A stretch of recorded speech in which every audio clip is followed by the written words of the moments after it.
Alors, on va donc passer à l'information juridique et légale. Nous avons le bonheur d'avoir la direction de l'information légale et administrative, autrefois direction des journaux officiels. Emmanuel, merci d'être venu jusqu'à nous. Le micro est à vous. Moi, j'ai le rôle important de passer les slides. Donc, voilà, vous me regardez avec un air conquérant et moi, immédiatement, je passe le slide. C'est impeccable. Bonjour à tous. Donc moi, Ladila, je suis le responsable du département de l'information légale au sein de la SDSI. Et donc, je m'occupe de tous les outils qui permettent de capter aussi bien le droit que les annonces légales et de les diffuser. Alors, déjà, un petit rappel. Une des missions de Ladila, c'est de donner l'accès au droit. Et donc, le moyen le plus connu, c'est Légifrance. Et puis, il y a deux autres moyens d'y accéder. Ce qui est le but d'aujourd'hui, c'est qu'on peut y accéder par des fichiers open data diffusés depuis longtemps, historiquement sous licence payante, puis depuis un certain nombre d'années totalement en accès gratuit. Et puis, on a ouvert il y a quelques années un accès par API de l'intégralité des fonds aussi. Et c'est ce que je vais un peu vous redécrire. Donc voilà, donc on a vraiment trois moyens pour y accéder. L'aspect fichier est très intéressant quand vous devez refaire un stock chez vous. L'accès API, c'est quand vous devez lier à autre chose. Et puis, le site web, c'est pour tous les usagers, puis aussi pour comparer ce que vous arrivez à capter dans les différentes données. Tac. Donc, d'abord, la première base qu'on diffuse, celle qui va intéresser déjà du monde, ce sont tous les textes publiés au journal officiel. Alors, au journal officiel, il y a plusieurs éditions. Là, on parle de l'édition loi et décret, ce qui est entre guillemets la plus importante. Par exemple, il y a une édition association qui existe depuis 85. En termes d'intériorité, il y a trois périodes à retenir. Avant 90, dans la base, on a souvent que les titres, rarement le contenu, et on a remonté que les textes importants. Mais voilà, c'est extrêmement limité. À partir de 90, il y a tous les textes normatifs, sont exclus toutes les informations parlementaires et d'autres textes qui n'avaient aucune portée normative. Donc il y a l'intégralité du JO sur l'aspect normatif. Et puis depuis 2016, il y a l'intégralité du journal officiel, moins, parce que ça on l'exclut bien sûr, et comme on l'exclut avant, tout ce qui a porté données personnelles, ce qu'on appelle INAP, les informations normatives à accès protégé. Par contre, l'intégralité depuis 2016 est entièrement accessible depuis qu'on a arrêté totalement la version papier. Alors les fréquences de mise à jour, alors ça c'est important à savoir, on en fait 6 jours sur 7, du mardi au dimanche. Mais on peut exceptionnellement faire le lundi et on peut exceptionnellement faire plusieurs par jour si nécessaire. Donc si un jour vous exploitez nos données, il ne faut pas s'arrêter une fois par jour, ça peut sortir plusieurs fois si l'actualité le nécessite. Au niveau de la volumétrie, donc, le principe que l'on a, vu que là on sort les fichiers à plat, c'est qu'on tous les ans à peu près, on remet à jour le stock intégral. Et après, on vous donne le delta pendant en gros une année. Puis après, on refait un stock et on redonne le delta. Ce qui vous permet à n'importe quel moment d'alimenter votre base, comme aussi de repartir propre à partir d'une base unique. Les données personnelles, donc on ne diffuse pas les données personnelles. Par contre, logiquement, il y a beaucoup de nominations de personnes. Et si d'aventure, on se met à effacer en diffusion quelqu'un parce qu'il y a une réquisition ou autre, techniquement, dans les fichiers qui sont sortis, on donne un fichier pour l'effacement du texte. Donc vous pouvez capter, quand nous on a une demande explicite de masquage d'un élément ou s'il y a une anomalie particulière, l'idée c'est de réduire et de protéger la personne au maximum. Au niveau des formats de données, donc on en a deux types, ou c'est format XML, fichier que vous téléchargez, ou en JSON par les API. Et puis voilà, HTTPS ou FTPS en XML, et puis les API JSON. Et donc voilà, il y a un fichier de suivi avec les modalités qui sont intéressantes pour toutes les mises à jour et bugs qu'il pourrait y avoir. Combien de textes sortent par jour au JO? La moyenne, c'est un peu plus de 100. Le record, je crois qu'on a 500, 600.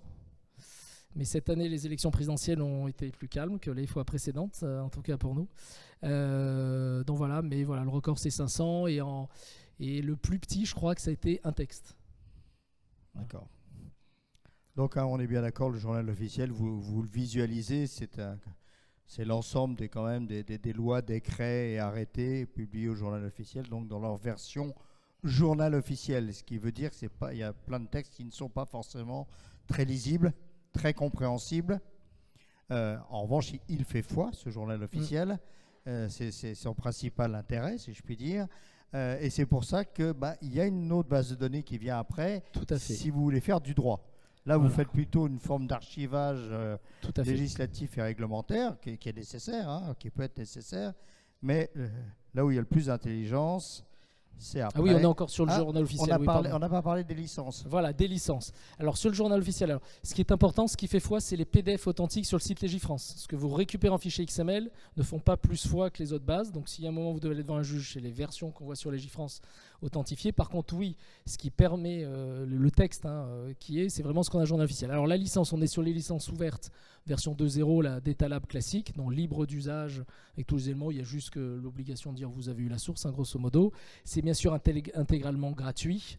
On s'assure de diffuser les informations en même temps qu'on met à jour Légifrance, donc il n'y a pas de retard, pas d'éléments, voilà, on les diffuse exactement en même temps. Si vous utilisez les API, en réalité vous utilisez les mêmes moyens que Légifrance, donc quand Légifrance est à jour, les API sont à jour. S'il y a un bug, vous aurez sur les API, vous aurez exactement la même chose. Et je vous ai mis donc l'adresse, c'est bien sûr diffusé sur DataGouv pour accès aux fichiers, et vous avez l'autre adresse pour accéder au portail PIST de l'AIFE qui donne accès aux API de Légifrance. C'est un portail où vous retrouvez aussi les API Chorus et donc vous y avez accès. Et je vous ai mis les 2 adresses email si vous avez des questions, aussi bien sur les données ou sur les modalités d'usage. Vous écrivez à ces adresses et on vous répondra. Et donc après, il y a la base qui permet de travailler. Est-ce qu'il y a des questions sur cette base journal officiel? Non? Limpide pour tout le monde? Oui?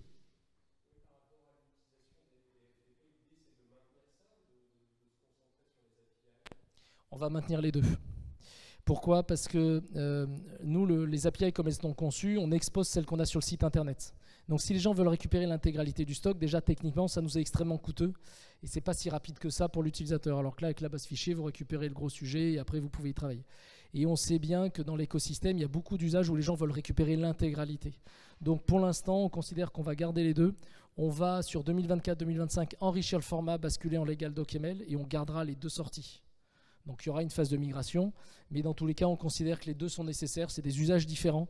En gros, les gens très spécialisés dans le domaine du droit téléchargent tout. Et ceux qui font du croisement avec d'autres données utilisent des API où il y a des entités comme le Sénat, les systèmes en interne pour permettre de travailler sur la loi, ils utilisent des API parce qu'ils téléchargent un instant donné, ils travaillent sur un projet de loi, puis après ils passent. Donc voilà, on gardera les 2. Des évolutions attendues sur ce fichier? Alors, ce qu'on va faire, il y a plusieurs choses. Pour l'instant, on a d'abord une problématique, c'est que par exemple, dès qu'on publie quelque chose, par exemple sur le code de la route, vous n'avez pas les panneaux. Ils ne sont pas dans les versions texte, vous les avez que dans le PDF. Donc, il n'y a pas d'image. Alors, il n'y en a pas tant que ça, mais il y en a quand même. On n'a pas les objets mathématiques, formules chimiques aussi qui sont données. Donc, en termes de réutilisation, par la ressaisie, il n'y a pas grand-chose. Et après, on a une autre problématique, c'est la localisation géographique. À l'heure actuelle, il y a eu un rapport là dernièrement, entre autres, des territoires d'outre-mer, et il y a un gros reproche sur la capacité à savoir quel droit est applicable en dehors de la métropole. Donc on va mener des travaux, et on les mène à l'heure actuellement, pour essayer de localiser déjà territoire d'outre-mer. On prend en compte aussi les contraintes qu'on a eues à cause de l'expérience Covid.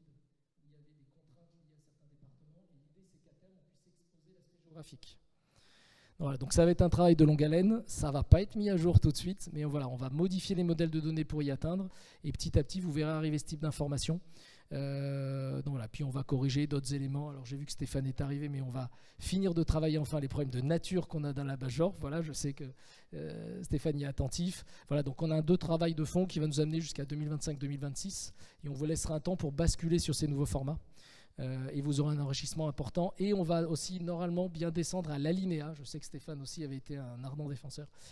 Donc on va descendre à l'alinéa, c'est-à-dire qu'on pourra bien lier les mesures et on va améliorer le suivi des décrets d'application versus les lois. Voilà. Donc on a tout ce travail de fond.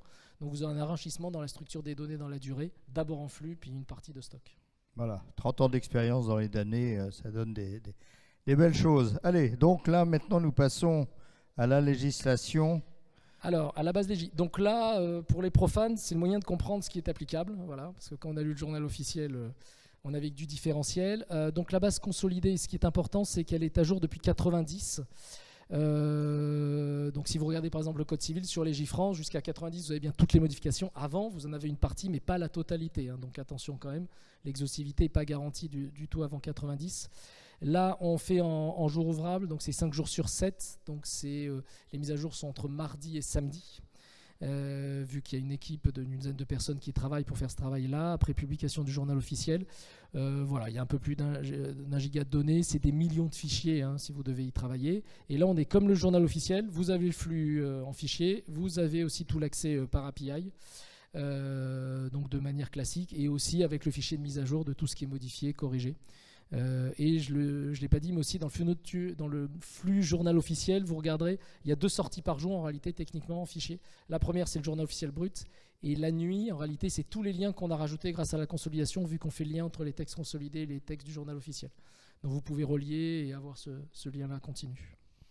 Joli travail. Donc, code, loi et règlement, ou décret et arrêté, peu importe, c'est la même chose. Explique-nous comment ça marche. Alors, pourquoi il y a ça par rapport au journal officiel? Alors, on est d'accord qu'en général, la majorité des textes qu'on publie au journal officiel, c'est... alors, on va prendre un décret. Le décret temps est visé, et à l'article 2, alinéa 2, on remplace le chiffre 2 par le chiffre 5. Parfois, il écrit cet élément-là. Ça, c'est le texte du journal officiel brut. Donc, quand vous avez lu ça, vous êtes content, mais vous ne vous rendez pas très bien compte de ce que ça veut dire. La version consolidée va pointer le décret et on va changer la valeur avec une date de début, une date de fin de vigueur. Alors, date de fin, souvent, elle est infinie, jusqu'à ce qu'il y ait un nouveau texte, aussi une abrogation prévue. Donc, voilà, donc ça vous permet vraiment de suivre. Donc, si vous devez travailler en termes métier, le consolidé est vraiment utile, c'est vraiment extrêmement intéressant. Il faut savoir que tous les professionnels du droit travaillent pratiquement qu'avec cela. Après, face à un juge, il faut avoir regardé, parce que si on a fait une erreur de consolidation, elle n'a pas de valeur légale. Donc si dans le pire des cas on a fait une anomalie, voilà, malgré tout le monde regarde dans le consolidé. On a déjà vu des productions de textes qui se basaient sur un consolidé faux, et donc après on avait un petit problème pour raccrocher les wagons. C'est exceptionnel, mais ça arrive. Donc voilà. Ce que l'on va faire quand même dans la durée, nous, c'est que pour l'instant, le processus de fabrication des textes au sein de l'État, c'est qu'on travaille comme il y a 2 siècles, c'est-à-dire les gens travaillent sur le texte modificatif. Et ça, c'est ce qu'ils font depuis la nuit des temps. La grosse différence, c'est que maintenant, ils travaillent avec Word. Là, on prévoit dans les 3 ans à venir, les rédacteurs au sein de l'État, c'est plus de 5000 personnes, vont avoir un outil de rédaction légistique. Et à terme, ils vont produire le consolidé à la source. Donc on va avoir une grande amélioration de consolidé, et surtout, on va couvrir les arrêtés enfin. Parce que pour l'instant, on fait un 8e, un 10e des arrêtés, même s'il y a peu d'usage. Et donc, on va élargir le spectre de la consolidation et couvrir les arrêtés. Et ça sera vers 2025 qu'on devrait y arriver. Pour la faire courte, sans faire un cours de droit, parce que on a tous la Constitution qui est en haut, dont on ne sort pas tous les jours. Après, il y a les lois, en dessous les décrets, puis les arrêtés. Et le but de cette base de données, ce qui la rend unique, elle n'a pas d'équivalent dans le monde, c'est de tenir le droit à jour. Et on y trouve, alors je suis désolé, mais je l'ai vendue pendant tellement longtemps que je la connais encore un peu mal, mais on trouve tous les codes d'abord. Le code du travail, le code de la route, le code de la santé publique, le code du civil, le code pénal, le code rural, le code des transports, le code de l'urbanisme, le code de l'environnement. Voilà, il y a quand même et rien que les codes, c'est déjà une masse colossale d'informations. Et puis il y a toutes les lois qu'on appelle non codifiées et qui couvrent tous les domaines de la vie. Donc si vous voulez monter au sein de vos organisations une base de données qui apporte une valeur ajoutée pour les juristes et voire les non-juristes, c'est à celle-là qu'il faut s'abonder. C'est la plus percutante. Tout à fait. Mes honoraires sont d'un montant très, très abordable. Ah, je suis venu écrire. Je n'ai pas émis le bon de commande. Oui, un élément à savoir aussi pour ceux qui font de la veille économique, dans le journal officiel, vous avez aussi des autorisations d'exploitation d'entreprises. Tout ce qui est énergétique, tout ce qui est radiofréquence, ça a un impact quand même de valorisation sur les entreprises. Et ça, vous l'avez nulle part ailleurs. Donc aussi, pour tous ceux qui font de la veille économique, il y a quand même des avis au journal officiel qui sont extrêmement intéressants sur certaines exploitations, sur certaines entreprises. Pour finir, donc on est dans le même élément que la Bajor, c'est gratuit, licence ouverte. Par DataGouv, vous y avez accès, vous pouvez récupérer tous les fichiers. On est aussi sur le portail PIST pour y accéder. Le 1.6.2.5 que vous voyez là, il va passer en 1.7.3, voilà, parce qu'on vient de finir les migrations aujourd'hui. Donc il y a une nouvelle version en ligne. Donc voilà, donc vous avez les évolutions et vous avez les mêmes équipes qui vous répondent derrière pour toutes les questions sur le consolidé, sur la base Légi. Des évolutions significatives envisagées?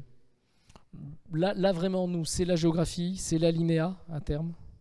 Ça, c'est un aspect important. On veut vraiment lier, parce que les mesures, en théorie, elles sont écrites à l'alinéa, et à l'heure actuelle, il n'y a qu'une représentation. Donc voilà. Et puis, on mène depuis 2 ou 3 ans une masse de corrections. On a fait plus d'1 millier de corrections sur le fond. Et on continue, donc il ne faut pas hésiter à nous faire remonter les anomalies. Il y a déjà des équipes qui ont monté des outils, on les prend en compte, mais l'idée c'est d'améliorer cela au maximum pour qu'il y ait une meilleure qualité, parce que c'est vraiment un bien commun à tout le monde, cette base de données. Des questions sur le bien commun du droit? Non? Oui? Monsieur Cotin?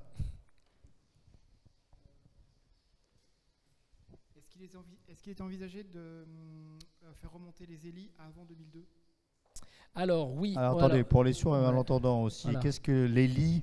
C'est donc l'identifiant européen qui permet d'identifier un texte français, surtout s'il doit se lier avec des textes européens comme les directives et leur transposition en droit français, ou dans l'autre sens. Et le but d'ELI, c'était de donner un lien unique et périn dans la durée et déductible, sans connaître les codes cabalistiques qu'on peut émettre. On prévoit de le faire sur JORF et Légi, parce que pour l'instant on ne l'expose pas du tout sur Légi. Et on va les améliorer parce que pour l'instant les ELI qu'on expose ne sont pas déductibles, parce qu'il faut connaître le Nord. Voilà. Donc on va les mettre. Donc voilà, ça c'est un travail de fond qu'on fait avec le nouveau modèle de données. Et donc ça sera plutôt exposé 2024-2025, mais on prévoit de le faire. Donc ça y sera. Ok, merci pour la réponse. Une question non, sur cette base de texte consolidée? Très bien. Alors, j'ai divisé la session en deux, donc après on passe aux données de transparence économique, mais dans sa besace, la DILA a encore énormément de contenu. Alors, ils ne sont pas directement législatifs, mais enfin ils sont quand même un peu réglementaires. Donc, voilà la liste. J'ai fait... on y va un par un. Allez, donc il y a la base CNIL. Dedans, vous retrouvez l'intégralité des avis depuis 1978 de la CNIL. Donc cette base-là, elle est accessible de la même façon que je vous ai présenté sur DataGouv en cherchant la base CNIL. Par l'aspect piste aussi, vous pouvez y accéder à l'intégralité des avis. Après, vous avez la base circulaire. Vous savez qu'il y avait une volonté de créer il y a quelques années une base circulaire pour tuer les bulletins officiels. Finalement, on les a gardés. On a réduit la base circulaire parce qu'il fallait réduire la partie de normes qu'on émettait. Malgré tout, il en reste un certain nombre. Des circulaires, certaines sont opposables. Il y a le critère et ça, c'est un aspect important. Et donc, vous y avez accès. Et là, par contre, les circulaires sont en format PDF. Conventions collectives. Les conventions collectives, donc on diffuse les conventions collectives à l'ordre général. On n'a pas par exemple celle de la presse parisienne, vous ne la trouverez pas, voilà. Je la donne parce que j'y suis rattaché. Mais donc vous avez toutes les conventions collectives étendues et nationales qui sont accessibles au format XML. C'est un peu l'équivalent de la base consolidée Légi, même si les conventions collectives sont écrites avec plus de créativité par rapport au guide de légistique. Mais voilà, donc c'est un aspect très important et fortement utilisé. Et c'est entre autres ces données-là qui sont récupérées par le site du Code du travail numérique directement sur les API de Légifrance. Les accords d'entreprise, ça c'est un complément. Il y avait une demande, vu qu'il y avait une volonté de réduire le poids des conventions collectives et qu'il y ait plus d'accords d'entreprise, qu'il y ait une publicité pour s'assurer que c'était équilibré dans les rapports sociaux. Et donc, si aucune des parties s'y oppose, les entreprises sont obligées de diffuser les accords d'entreprise. Et vous les retrouvez, c'est assez intéressant parce qu'on a indexé l'intégralité du texte, full texte. Donc, sur beaucoup d'entreprises, vous tapez les noms d'entreprises et vous retrouvez tous les accords signés. Voilà, c'est assez intéressant. Sont souvent masqués ceux qui peuvent donner un secret des affaires ou des calculs de rentabilité ou autre, à juste titre. Merci, on continue, ça ne s'arrête pas là. Voilà, alors on rediffuse sur Légifrance, donc là on n'est pas du tout producteur et acteur, un certain nombre de décisions de jurisprudence dont la majorité sont à la maîtrise de la Cour en termes de contenu et de périmètre. Et donc la base, elle s'appelle CAP, c'est la décision des cours d'appel et juridictions judiciaires de premier degré. Puis après on a mis toutes les autres. C'est une sélection. C'est une sélection, tout à fait, à la main de la Cour. Les arrêts publiés aussi de la Cour de cassation. On abordera ça de toute façon, voilà. Puisqu'on a après la Cour de cassation. Du Conseil constitutionnel. Et on a aussi les dossiers législatifs. Ça, on avait eu des demandes. Maintenant, vous y avez accès en open data. C'est assez intéressant parce qu'il y a le lien sur tous les projets de loi avec des informations supplémentaires. Et ça peut être intéressant si vous exploitez l'ensemble des informations. Les arrêts nidés de la Cour de cassation, les décisions de juridiction administrative, la base JAD que l'on appelle. Et vous avez aussi, alors c'est tout bête, mais certains ça peut m'intéresser, on vous diffuse aussi le protocole gouvernemental, c'est-à-dire c'est celui publié au JO qu'on met à jour juste le lendemain. Et donc techniquement, si vous voulez lier quelque chose, je vous incite à prendre ce fichier-là. Au moins vous avez l'intégralité et ce qui a été validé par toutes les entités. Un beau petit fichier XML. Changement de gouvernement, toute modification dans le gouvernement, vous avez l'intégralité des ministres et secrétaires d'État. Ouais, c'est l'organigramme avec l'ordre protocolaire, ce qui est un aspect important aussi. Voilà. Et vous avez après la liste, alors ça souvent les gens le recherchent, c'est la liste de toutes les autorités administratives indépendantes et établissements publics. Vu qu'on publie leur avis au journal officiel, il y a la liste intégrale aussi qui est diffusée en XML et qui est mise à jour chaque fois qu'une nouvelle entité est renommée ou créée ou disparaît. D'accord. Voilà. Impeccable. Est-ce que vous avez des questions sur tous ces corpus juridiques? Très bien, je vous propose d'enchaîner sur la seconde partie de l'intervention. Non, Emmanuel, il ne faut pas partir. Ah oui, transparence économique. Transparence économique, cet homme-là ne fait pas son métier. Voilà. Alors, transparence économique. On a plusieurs sites internet et les données sont associées. Alors, on a Info Financière. En réalité, c'est un site d'archives de tout ce qui est diffusé au marché et qui est envoyé à l'AMF. Donc, c'est en réalité toute information de toutes les entreprises cotées dont les informations sont envoyées à l'AMF. Nous, on les capte. C'est aussi diffusé sur Internet, mais on a un rôle un peu d'archivage dans la durée sur le sujet. Donc, mais c'est des informations tellement diffusées par plein de vecteurs que ce n'est pas la chose qui vous intéressera le plus important. Après, il y a le BOMP. Donc là, c'est tous les marchés publics. Alors ça va intéresser plutôt les gens qui cherchent du business. Le seul intérêt, c'est que vous avez quand même le BOMPC, vous avez les sociétés qui ont gagné des marchés. Alors même s'ils ne sont pas tous publiés, les avis d'attribution, vous avez quand même des informations et parfois des aspects financiers. Voilà. Donc ça peut être intéressant sur le suivi des entreprises. Et puis après on va le zoomer, voilà, il y a le BODAC et le site journal officiel. Alors le BODAC, c'est le bulletin officiel des annonces civiles et commerciales. On a l'antériorité depuis 2008, c'est pour ça que l'intervenant précédent datait de 2008 parce qu'on avait changé les formats à cette époque-là. La fréquence de mise à jour, c'est 5 fois par semaine, il y a 3 éditions.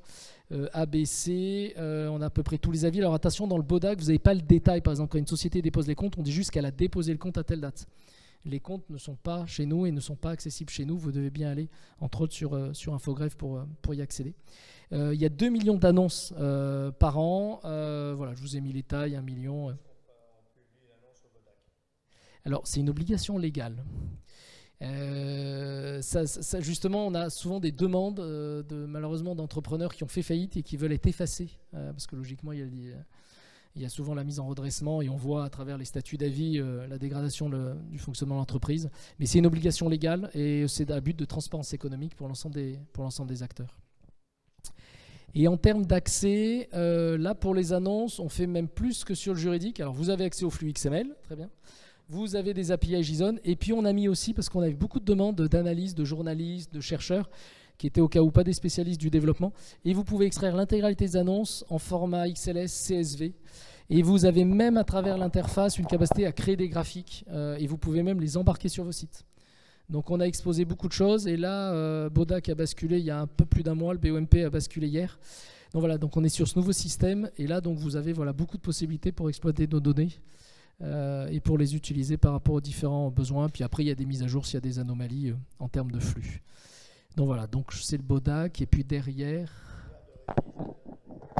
Alors maintenant, j'en sais rien, parce que je ne dois tracer que ce qui est strictement nécessaire, et en réalité, je n'ai pas à savoir. Ce qu'on sait par contre, ça c'est intéressant, les API sur Légifrance, c'est plus de 4 millions d'appels par mois maintenant. Et sur les systèmes BODAC BOME qu'on a ouvert en bêta il y a un peu plus d'un an, on est maintenant par mois, on dépasse, au dernier chiffre que j'avais, à 200-300 000 requêtes quand même. Donc ça grossit petit à petit. Sur les fichiers XML, on a des entreprises qui le font depuis extrêmement longtemps. Voilà, mais c'est assez important, mais je n'ai pas le chiffre sur les fichiers. Et donc licence ouverte pareil, gratuite.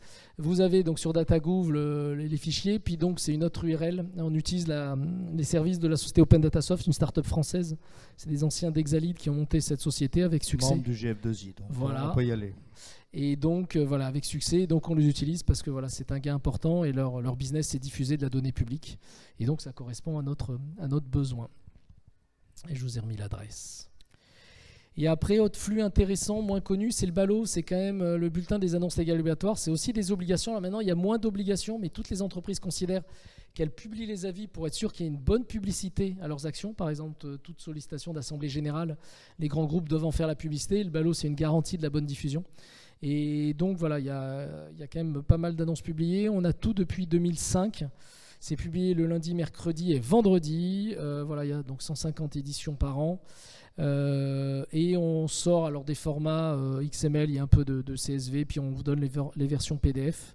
Et les modalités de livraison sont identiques. Et vous pouvez aussi, toujours pareil, grâce à Open Data Soft, vous avez les API poussées. J'ai parmi, mais vous avez aussi les sorties Excel et les sorties CSV. Voilà.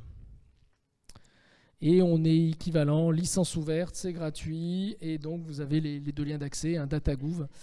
Pour les API, si au cas où vous n'avez pas pu tout noter, vous allez sur api.gouv.fr et vous retrouvez tous nos fonds aussi.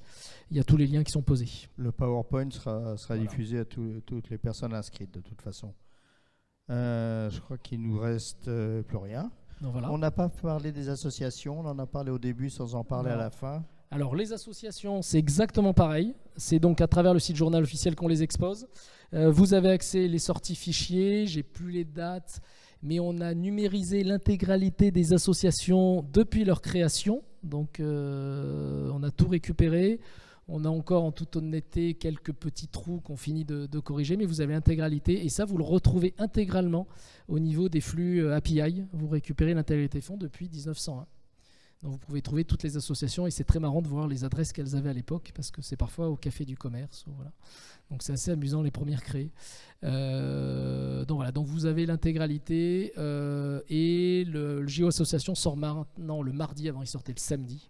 Voilà, donc c'est le mardi qui sort et je vous incite à utiliser les démarches en ligne pour déclarer votre association qui est maintenant gratuite depuis quelques années pour toute création d'association. On voit que nos deniers publics sont bien dépensés. Merci Emmanuel. Est-ce qu'il y a des questions avant qu'il nous quitte? Parce que, je vous rassure, après il y a un cocktail, c'est le truc le plus important en fait, mais il faut attendre la fin des interventions. Et normalement les intervenants sont là, sauf les Lyonnais qui sont repartis. Mais normalement, voilà, le but après c'est de discuter quand vous avez des questions à vous poser. Combien de personnes travaillent au niveau informatique à la DILA? Alors moi dans mon équipe pour gérer toutes les applications qui gèrent cela, il y a 25 personnes et toute la SDSI de la DILA c'est 120-130 personnes qui comprend l'hébergement et aussi toutes les activités de service public, des démarches en ligne, de vie publique et tous les outils de gestion dont on a besoin pour assurer nos autres activités. Eh bien voilà une administration numérique. Voilà. Merci Emmanuel. Merci.